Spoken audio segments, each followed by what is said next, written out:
ایک عمل ایسا ہے کہ اگر کوئی شخص اس پر کاربند ہو جائے اور اس ایک بات پر عمل کرنے لگ جائے تو پھر وہ اسلام کی نظر میں بھی شخص پسندیدہ ہو جاتا ہے، رسول اللہ صلی اللہ علیہ وسلم کی بھی اس کو خوشنودی حاصل ہوگی اور اللہ رب ذوالجلال کی بھی رضا اس شخص کو حاصل ہوگی اگر وہ ایک بات پر عمل کر لے۔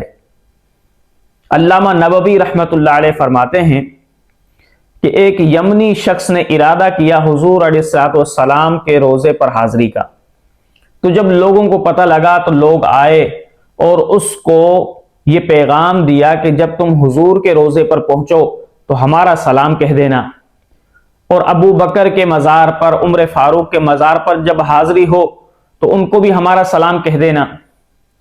اس یمنی شخص نے ان سے وعدہ کیا، وعدہ کرنے کے بعد وہ حضور کے روزے پر حاضر ہوا۔ اللہ کی قدرت کہ اس نے اپنا سلام تو حضور کی بارگاہ میں پیش کیا، ابو بکر کی بارگاہ میں پیش کیا، عمر فاروق کی بارگاہ میں پیش کیا، لیکن لوگوں کا سلام پیش کرنا وہ بھول گیا۔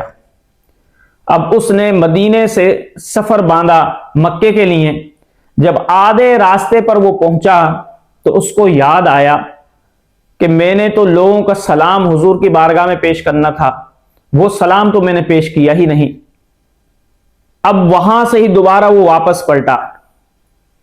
کیوں؟ اس لیے کہ اگر میں نہیں پلٹوں گا تو وعدہ خلافی ہو جائے گی۔ اپنے وعدے کو پورا کرنے کے لیے وہ شخص وہاں سے واپس پلٹا، حضور علیہ الصلوۃ والسلام کے روزہ اطہر پر آیا اور لوگوں کے سلام حضور کی بارگاہ میں پیش کیے، ابو بکر و عمر فاروق کی بارگاہ میں پیش کیے۔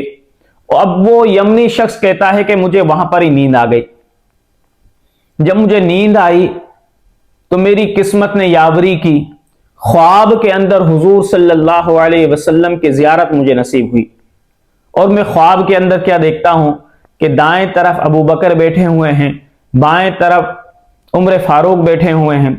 حضرت ابو بکر نے حضور کو مخاطب کیا، کہا کہ یا رسول اللہ، یہ وہی شخص ہے کہ جو اپنے وعدے کو پورا کرنے کے لیے آدھے سفر سے واپس پلٹا ہے۔ حضور علیہ الصلوۃ والسلام نے مجھے دیکھا تو حضور مسکرائے اور حضور علیہ الصلوۃ والسلام نے فرمایا، اے ابو الوفا، تم نے اپنے وعدے کو پورا کیا، اپنے عہد کو پورا کیا۔ تو وہ شخص عرض کرنے لگا، یا رسول اللہ، میری کنیت ابو الوفا تو نہیں، میری کنیت تو ابو العباس ہے۔ تو حضور نے فرمایا، نہیں، آج سے تم ابو الوفا ہو۔ پھر حضور نے میرے دونوں ہاتھوں کو پکڑا۔ جب حضور نے میرے دونوں ہاتھوں کو پکڑا، میں خواب سے جب بیدار ہوا تو میں اپنے آپ کو کہاں دیکھتا ہوں کہ میں مکے کے اندر موجود ہوں، اور پھر جو میرے قافلے والے تھے وہ 8 دن کے بعد مکے میں پہنچے اور میں پہلے ہی پہنچ چکا تھا۔ تو اس واقعے سے کیا پتہ لگتا ہے؟ اس واقعے سے ہمیں یہ پتہ لگتا ہے کہ جو شخص اپنے وعدے کی تکمیل کرتا ہے وہ حضور علیہ الصلوۃ والسلام کا پسندیدہ ہو جاتا ہے۔ جو شخص اپنے وعدے کو مکمل کرتا ہے ابو بکر کی نظر میں بھی وہ پسندیدہ ہو جاتا ہے، عمر فاروق کی نظر میں بھی وہ پسندیدہ ہو جاتا ہے۔ تو جو شخص اگر وعدہ کرے تو اس کو پورا کرے تو وہ شخص اسلام کی نظر میں بھی پسندیدہ ہو جاتا ہے، اور سب سے بڑی بات یہ کہ وہ رب کی بارگاہ میں بھی پسندیدہ ہو جاتا ہے۔ ایک صالح شخص تھا، اس نے ایک مرتبہ اللہ سے عہد کیا کہ بار الہ، میں تیرے علاوہ کسی سے مدد نہیں لوں گا۔ اب اللہ کی کرنی ایسی ہوئی، ایک مرتبہ وہ کہیں راستے پر جا رہا تھا تو کنویں میں گر گیا۔ اب جب کنویں میں گر گیا تو اس نے چاہا کہ میں لوگوں کو مدد کے لیے پکاروں، لیکن اس کے دل نے صدا دی کہ تم نے تو اللہ سے وعدہ کیا ہے کہ اے اللہ، میں تیرے علاوہ کسی سے مدد نہیں مانگوں گا۔ اب اگر تم مدد مانگتے ہو تو تم وعدہ خلاف ہو جاؤ گے اور تم اللہ کی بارگاہ میں جھوٹے ہو جاؤ گے۔ اب وہ صالح شخص کہنے لگا، یا اللہ، میں تیرے علاوہ مدد نہیں مانگوں گا۔ اتفاقاً وہاں سے 2 لوگ گزرے تو انہوں نے دیکھا کہ ایک کنواں ہے، کہیں کوئی اس کے اندر گر نہ جائے۔ انہوں نے کہا کہ چلو اس کے اندر مٹی ڈال دیتے ہیں۔ اب وہ مٹی سے بھرنے لگے۔ اب وہ جو صالح شخص کنویں کے اندر تھا کوس تو رہا تھا اپنے آپ کو کہ میں ان کو صدا دوں کہ بھئی میں اندر ہوں، آپ مٹی نہ ڈالو بلکہ مجھے نکالو، لیکن انہوں نے کہا کہ اگر میں نے مدد کے لیے پکارا یا ان کو منع کیا تو پھر اللہ سے عہد شکنی ہو جائے گی۔ وہ صالح بندہ کنویں کے اندر ہی خاموشی سے بیٹھا رہا۔ ان دو لوگوں نے کیا کیا؟ مٹی بھر دی کنویں کے اندر، کنویں کو بند کر دیا۔ اب جب اس صالح شخص کا کنویں کے اندر سانس گھٹ رہا تھا تو آخری وقت کے اندر ایک جانور آیا، اس نے کنویں کی مٹی کو کھودا اور اس صالح شخص کو کنویں سے نکال لیا۔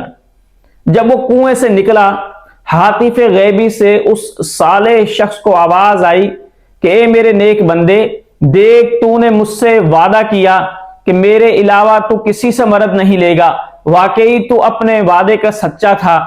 تو میرے بندے دیکھ، تو نے جو مجھ سے عہد کیا تھا تو نے بھی اپنے عہد کو پورا کیا، تو میں بھی تیرا رب ہوں، میں بھی جانتا ہوں کہ تو کنویں کے اندر تھا، تو مصیبت میں تھا، تو میں نے بھی تیری جان کو بچا لیا۔ اس لیے کہ جو شخص عہد کرتا ہے، ہاتف غیبی سے آواز آئی، اللہ رب ذوالجلال اس شخص کو پسند فرماتا ہے۔ اور قرآن نے بھی کہا وَأَوْفُوا بِالْعُقُودِ کہ جب تم عہد کرو اپنے عہد کو پورا کیا کرو۔ تو عہد کو جو شخص پورا کرتا ہے وہ اللہ کی بارگاہ میں بھی پسندیدہ ہوتا ہے، رسول اللہ کی بارگاہ میں بھی پسندیدہ ہوتا ہے، حضرت ابوبکر کی بارگاہ میں بھی پسندیدہ ہوتا ہے، اور عمر فاروق کی بارگاہ میں بھی وہ شخص پسندیدہ ہوتا ہے۔ اور قرآن مقدس کا بھی یہ حکم ہے کہ جب تم کوئی عہد کرو تو اس عہد کو پورا کیا کرو۔